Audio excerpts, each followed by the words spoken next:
What's up, people? This is the new format of Crazy Craigslist Stories.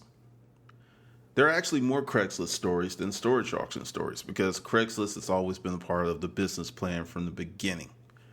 This one is a little crazy because it's a Bentley, it's a bitch, and it's an Omega. Crazy stuff that's happened to me. And this was really early on. This is when we still had a storefront because it was a torrid summer day. I was looking at the auction stuff and I was like, really, do I need to go out? Because I had maybe 12 units rented.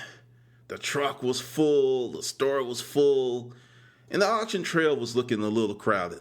That means there was only a few properties having auctions and it was going to go high. And I already had a ton of stuff. So much to my partner's delight, I just said, hey, I'm going to stay in the shop today. I'm going to list on Craigslist like a madman. So I'm listing and I'm listing. I mean, seriously, I put up roughly 80 items up that day. It took me almost 2 hours just to take the pictures. And this was when Craigslist was a little bit more challenging. And also when media storage wasn't that, inexpensive as it is now. I mean, storage and space is real cheap, but I had to empty out my card, upload the pictures to the computer, then take more pictures. About 2 hours into this, the phone's ringing off the hook, emails. It was like a distraction. My partner was handling stuff. We were making sales.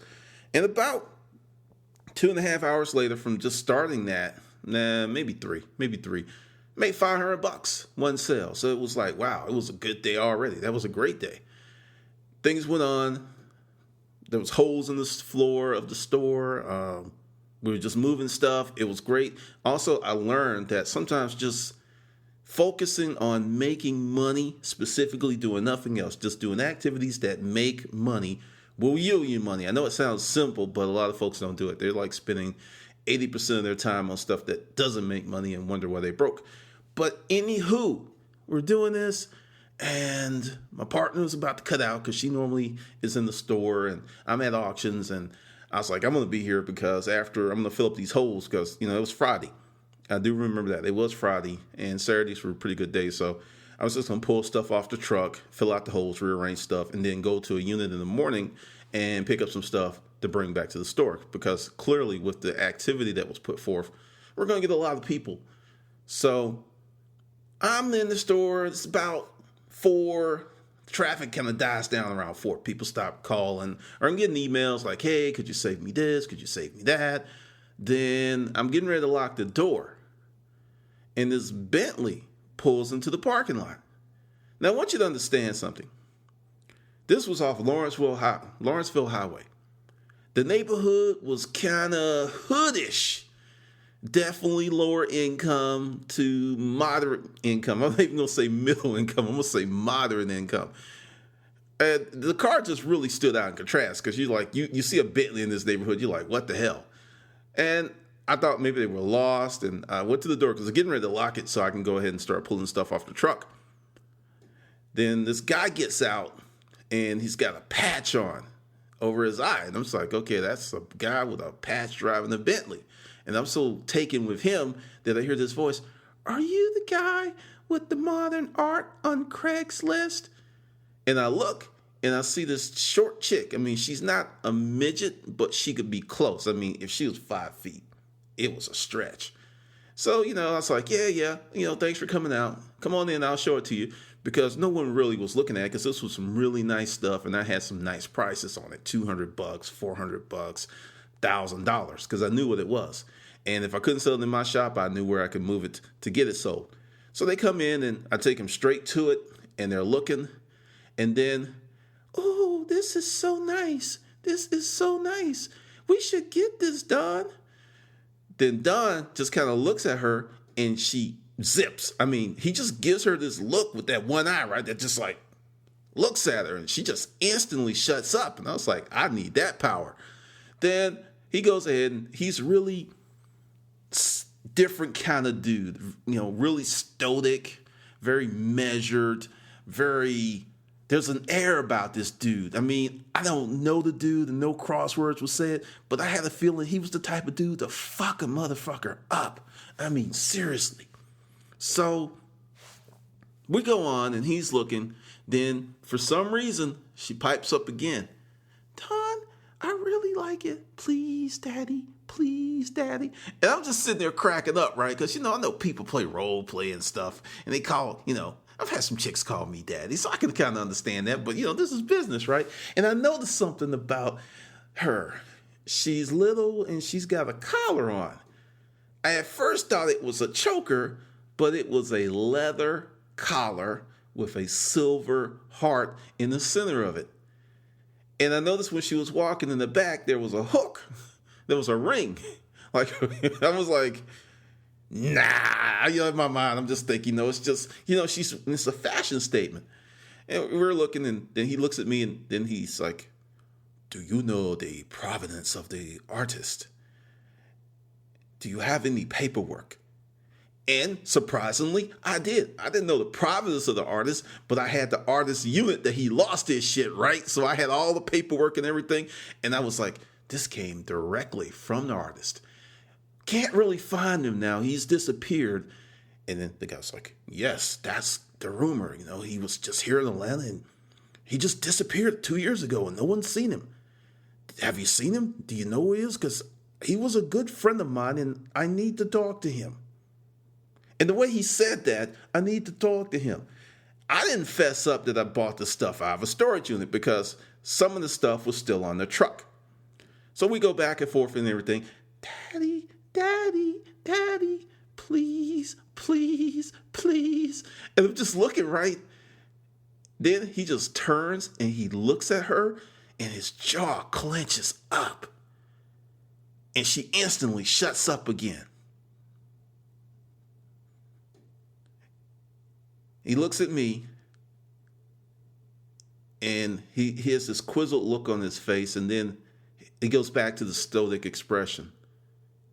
So if I was to buy everything, every piece that you have that he created, what would be your best price?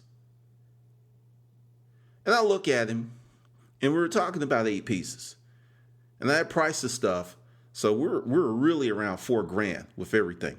But the unit only cost me about $600, and there was other stuff in there. So, it was just real easy. And I looked at him, and I'm really a good judge of people. And I knew this guy was serious. He wasn't a bullshitter. He was asking all the buying questions, body language, posture, all that stuff. It was really in line. And I said, look, I'll do this. I'll sell everything to you for $3,000, because the way it's priced right now, it's $4,000. And I will deliver the large piece anywhere in Metro Atlanta tomorrow after, say, 6. And I won't charge you for it. Because the large piece was roughly 16 by 4. You wasn't getting that in a car. You wasn't even really getting that in a lot of vans. It was really huge. It was really nice. Lacquered piece, impressionist piece. And he looked at me and he kind of cocked his head. And at the first time, he cracked this wide smile. He said, you have a deal. You have a deal, my man. And then, oh, Daddy, oh, Daddy, oh, Daddy. And he let her go, and she's jumping on him like a dog and stuff. She's hugging on him and everything. And he cracks a little smile and everything. And he just spanks her on the ass, right? And I've kind of seen stuff like that. And what really kind of threw me was the way that she grinned when he did it. It wasn't like, ooh, stop that, Daddy. It was like, ooh, Daddy. I was like, okay, all right. There's been some real strange stuff happening with Craigslist, but I had a deal, and I was like, so, me being who I am, I was like, okay, we take everything, even the American Express. And he said, oh, no need. And he reaches in his pocket, pulls out a money clip, and pulls off 30 $100 bills in rapid fire. Just counting it out. And he hands it to me. And I go ahead to write him up a receipt and everything. And he says, no worries. You're a man of your word, I can tell. And he hands me a business card. He's like, bring the art there. I'll be there. And oh, Daddy, oh, Daddy, oh, Daddy, oh, Daddy. All right. And they leave, right? And I'm just like, Cool, right? So I go ahead, I write up the invoice and everything, because even though I'm going to give it to him, just for GP on the delivery, right? So after this, I lock up and everything, and I go to the truck, and now I'm curious, right? And they took what they could take with them. They took most of it with them. That did fit in the car. So I'm on the truck and everything, and really most of what's on the truck is this guy's stuff. So I'm like just kind of going through his stuff. And he had really nice taste, really nice stuff, because he had a pencil set, arts, paints. This stuff really, really did very well on eBay, to about tune of $1,900 for everything. And I'm talking about a lot of art supplies.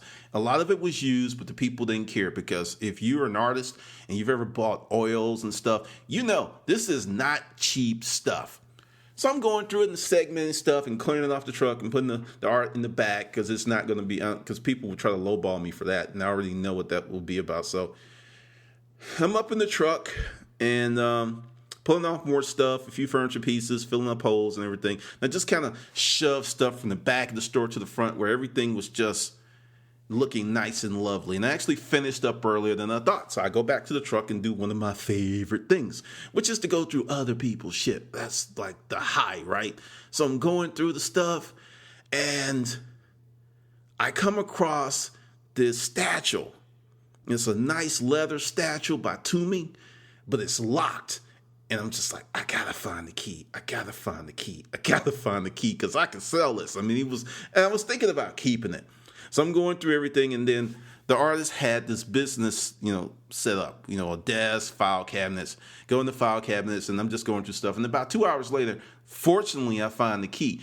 Normally, you never, ever find the key, because I had actually forgotten about it, because I was thinking maybe I'm just going to have to break this lock to see what's in there. And maybe Toomey would fix it for me, since, high-end companies tend to do those things. So I find the key, and I go in there, and I'm looking, and I find a bunch of DVDs, blank DVDs, homemade DVDs, right? And I didn't think nothing of it. And I found some papers and stuff. I found the car title and the key, but no car. So the car's probably long gone. And, I shut it all down, and I take the statue and the DVDs home with me. So I get home, and, it's this time, it's got to be like 9 o'clock at night, 9:30, and I'm just tired. So I'm sitting in my sofa, and I'm just putting the DVDs in, and I'm like, what the fuck? It's the artist, because I saw pictures of him, and he's getting his ass toasted. Dude is like shackled to some shit. It's not a St. Andrew's cross, but he is getting toasted. And of course he's gay. No problem with that. And I'm just sitting there cracking up, all right? Since this was going gay, I was like, okay, I'm not going to watch this. And then I see, oh, daddy, oh, daddy, oh, daddy. And she's getting her ass toasted. And I'm just like, what the hell? And I'm just like, at this point, I fast forward through the DVD, and I don't really see, because I'm thinking, is the patch going to pop up in here? And I'm like, I don't know about that. So all of a sudden, this day, a long-ass day, right? This long-ass Friday, I'm all like full of energy, because I'm going through DVDs, because I'm like, if this dude's in this shit's going to be real interesting. Because my mind is like, aha, this is why he wanted to know if I knew the artist. Because if I knew the artist, that means I would know about their proclivities for getting their ass smacked, right? So I go through stuff, and I never see the patch, but I see, oh, daddy, oh, daddy, oh, daddy. I see her all over the place, right? And I'm like, she is just, if you saw her, you wouldn't believe the shit she was doing. So I gather up all this stuff, and I just put it in the truck, because I'm making the delivery of this piece by myself, because, it's just big, but it's not heavy. So we have a killer Saturday. We do really, really well. And I'm just like waiting for time, because I so desperately want to get to see the patch. And oh, daddy, right? Because I'm going to talk to this dude. I want to talk to him. So we shut up, and I tell my partner about it, and she is cracking up. And I was like, oh, you should have stayed. This was right up your alley. Every time he looked at her, she instantly shut up. Like, bitch, who even gave you permission to breathe, right? So we shut up, and then my partner's like, "Oh, I'm going on this delivery with you." I was like, "Okay, we're good." So we head out, and I call him up, and I was like, "We're on our way. We'll be there in about 30 minutes." All right, so we get there, and he has this slash loft in a certain part of town, because I think he's still there. So we get there, and everything it's like live, work, play type development. So I pull up, and he comes out, and oh daddy, except she's a little bit more subdued today. So we're going in and everything, and I bring it in, and I give him the receipt and everything, and they had already hung up some of the art, and it really fit the decor they had. It was really, really cool. And I was just hey, the Patch. I knew his real name, but I was like, but the Patch. So, hey, I want to talk to you about something. So we step aside, and I go into his office, and I was like, I know why you want to know about the artist. So I go into the statue, and I start pulling out DVDs, and it's like, you can have these. And he's like, what else do you have? And I did, and the thing is, I had something, but I didn't know I had it, because I went through the statue, but I didn't go through all the compartments. And I tell you, and being in corporate America just gave me so many talents, because it's like, well, if you want those, that would be extra, right? Because it's bullshitting with this dude, right? I didn't even know what I had, right? And he's like, he pulls off an Omega Speedmaster, right? And he's like, I'll give you this for the pictures. And I say, okay. So I pull open the compartment, and I saw the pictures, but I never looked at them because I didn't know I had them. And I started thumbing through them, and it was, oh, daddy, and the artist, and the Patch, and some other folks doing some naughty stuff. And the Patch was a very professional man, and he didn't need this stuff out. And I just pulled out the pictures and quickly scanned them. My partner's behind me. Her eyes is like big as hell, right? And I was like, here. And he's like, is that all of it? And I was like, yeah, that's everything. And I still have some more stuff to go through, but if I find anything else, I'll just bring it to you. You can have it. And he shakes my hand, and he said, you're a good man. I could just say, you're a good man. There are people that would have did a lot of things to harm me with this stuff. Everyone doesn't like this stuff. And I say, dude, you just paid me $3,000. I'm a watch nut. You gave me an Omega Speedmaster, this vintage. And he's like, oh, I was like, yeah, this is a vintage one. I know exactly what this is. And we're cool. So I go back, my partner, we are rolling in the truck, because where we left, oh daddy. She's just like looking all crazy and shocked, because he just looked at her and nodded, and she said, oh.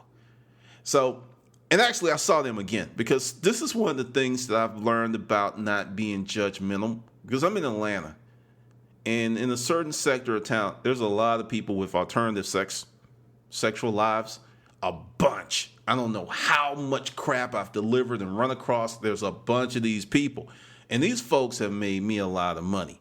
He was living large in charge, and if she likes her ass whooped, so be it. But that's the story of the Patch, the bitch, and the Omega. And I kept the Omega for many years before I sold it. But that's one of the reasons I love the storage auction business so much, because there was so many things that would happen. There was so many things I got exposed to, and I would meet so many cool people. It was amazing. Seriously amazing.